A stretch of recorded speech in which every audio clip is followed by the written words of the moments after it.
بسم الله الرحمن الرحيم. الحمد لله والصلاة والسلام على رسول الله صلى الله عليه وعلى آله وصحبه وسلم. برزار خوشویستان، السلام عليكم ورحمة الله وبركاته. بەزەیی پێغەمبەر صلی الله عليه وسلم بەڕاستی ئەگەر تەماشا بکەین وەکو خۆی لەو فەرمودەیەدا دەیفەرمێ لەیسە منا من لەم یەرحەم سەغیرەنا ویوەقر کەبیرەنا. ئەوە بەم بە دیاردێکی پێغەمبەری خوا فێرمان دەکات صلی الله عليه وسلم ئینسانی بەزەیی بین. ئەوانەی لە ژێر دەستی خۆماندان تەمەنیان لە ئێمە گچکەترا زۆر لەگەریان بە سۆز و بەزەیی بین. پێغەمبەری خوا صلی الله عليه وسلم ئیشەکەی وابوو هەم بە قسە هەم بە کردەوەش دەی سەلمان و ئەسحابەکانیشی فێر دەکرد کە ئێوەش ئینسانی بەزەیی بن.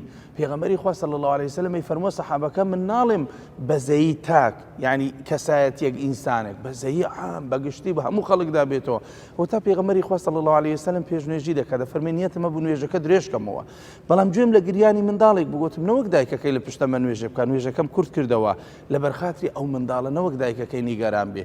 کاتە پێغەمبەری خوا صلی الله عليه وسلم ئەگەر لە مەیدانی عەمەلی و تەماشای دەکەی زۆر بەزەیی بووە تایبەت بەرامبەر بە منداڵ بە ئافرەت بە حتا گیانەوەر و ئەوانە.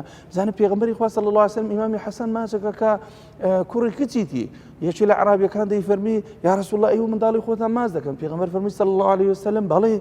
فەرمووی من هیچ دە منداڵم هیچیان ماچ نەکردیە. پێغەمبەری خوا فەرمووی صلی الله عليه وسلم ئەی چ بکەم ئەگەر خوای گەورە ڕەحمی لە دڵی تۆدا نەبی؟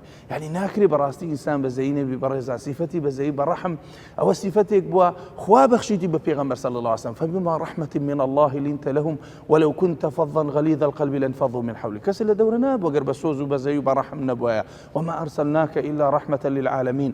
يعني بەڕاستی ئەو سۆز و بەزەیی لە پێغەمبەری خوادا هەبووە صلی الله عليه وسلم بالمؤمنين رؤوف رحيم. يعني تەماشا کە پێغەمبەری خوا صلی الله عليه وسلم بەرامبەر بە خێزانیدا چۆکی مبارەکی دادەنە دەیفەرمووە سواری خۆشتر بێت. چی ئێستا ئەوها بکە لە بەزەیی ئافرەت و زەعیفەکەی کە تەماشایە کرد و توانای ئەوە وەکو پیا و بچێتە سەر پشتی خۆشتر چۆکی مبارەکی دادەنە. ئافرەتەکەش وەندە تێگەیشتی بوو چۆکی لەسەر چۆکی دادەنە نەک پێی لەسەر دابنێتن. حتى پێغەمبەر صلی الله عليه وسلم حوشترێکی دیت فەرمووی چێ ساحەبی ئەو حوشترەیە؟ ئەوە شکات لە لای من دەکات دەڵێ زۆر ماندیم دەکەن بەڵام کەمم خواردن پێ دەدەن. ئێوە سۆز و بەزەییتان هەبی. حتى پێغەمبەر صلی الله عليه وسلم لە یەکێک لە غەزایەکان تەیرێک لەسەر سەری دەفڕی فەرمووی چێ و تەیرێ عەزیەت داوە؟ فەرموویان یا رسول الله یەکێک لە ئەسحابەکان دوو فەرخەکەی هینایتەوە. پێغەمبەری خوا فەرمووی صلی الله عليه وسلم جەیشەکە ڕاگرن تا ئەو ئەسحابەیە دەچیتن ئەو دوو فەرخەیە لە بۆ ئەو تەیرە دەباتەوە. ئێمە یعنی حتى پێغەمبەر صلی الله عليه وسلم بەزەیی هەبوو بەرامبەر بە تەیر و تاریشدا. جالوی بەڕێزانم بەڕاستی ئێمە ئەگەر بە شێوازێکی گشتی تەماشا بکەین لە ژیانی ڕۆژانەی خۆماندا دەبێت ئەوەمان بێتە بەرچاو سیفەتێکی پێی دەڵێن سۆز بەزەیی بەڕەحم. یعنی ئەو ئینسانە دوور لە توندوتیژ و خراپە و فکر لێکردنەوەی ئینتقام و تۆڵە ئەو شتانە بەزەیی بێتەوە بە ئینسانەکاندا. خوای تەبارەک و تەعالا سەد ڕەحمەتی هەیە یەک ڕەحمەتی ناردوتە سەر ڕووزەویت کە ملۆ قیامەتە ڕگرتیا. پێغەمبەری خوا صلی الله عليه وسلم بالمؤمنین رؤوف رحیم. وتەماشا ئەسحابی پێغەمبەر کە صلی الله عليه وسلم هەموویان بە سۆز و بەڕەحم بوون. حتى إمام عمر أو رحمتي كلا بيغمبره وفيري صلى الله عليه وسلم ناردي بدواي يشيك دا كبيك بوالي كهات من در تهديدي إمام عمر لقى من داران قم يدك فرمي إمام عمر توف روم وفارس دا ترسي خليجي قمو قسل لقى من داراني فرمي له تواناكي فرمي نا والله من كذا اسمه ماري هم بيدين قبل ساكتة من يعني سامم هي هيبتهم هي.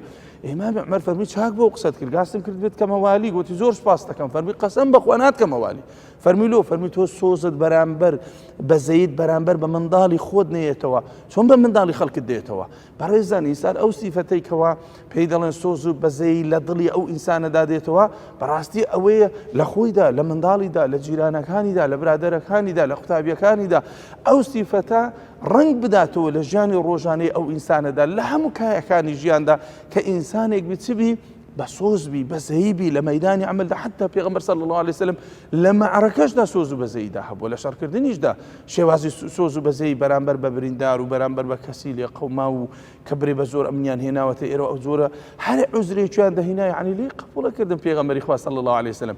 جالوێ بەڕێزانم بەڕاستی ئێمە ئەگەر بێت و بمانەوێ اتباعی پێغەمبەری خوابین صلی الله عليه وسلم ئەبێ ئەو سیفەتەمان تێدا هەبی کە پێی دەڵێ سۆز و بەزەیی تایبەت ڕووی قسەم لە دایک و باوکەکاندا حەیفە زۆر لە منداڵەدا بە ئاگرداغی دەکا عەزیەتی دەدا جوونی زۆر پێ دەدا قسەی زۆر پێ دەڵێ نازانی سۆز و بەزەیی یعنی چییە زۆر خێزان هەیە هەڵوەشاوەتەوە بەس لەبەرەوەی پیاوەکە عەسەبی و تووڕێ و بێبەزەییانەیە تەحمل لەگەر ئەو ماڵ و منداڵی دەکات. زۆر منداڵ هەیە ماڵی بەزی هێشتێ لە مخەفەتی بابەکەی لەبەرەوەی زۆر توندە زۆر برا هەیە لێک بووینە لەبەرەوەی برا گەورەکەیان زۆر تووڕە و توند و عەسەبیە کەس ناتانی لەگەری بگونجێ ئەو سیفەتە فەڕێدە بەرێزم سیفە ڕەحمەت سۆز بەزەیی سیفەتێکی جوان نەربوونیان کێشە و مەشاکلی لۆ حەل دەکا گرفتت لە بۆ دروست ناکە لۆیە دەبێ ئێمە ئەو شتانە وەرگرین کە پێغەمبەری خوا پێمان دەڵێ صلی الله عليه وسلم نەک ئەو شتانە وەرگرین لە ژیانماندا تەطبیقەکەن کە هەواو ئارەزووی نەفسی خۆمان دەیانوێ یا ئەیها الذین آمنوا لا تقدموا بین یدی الله ورسوله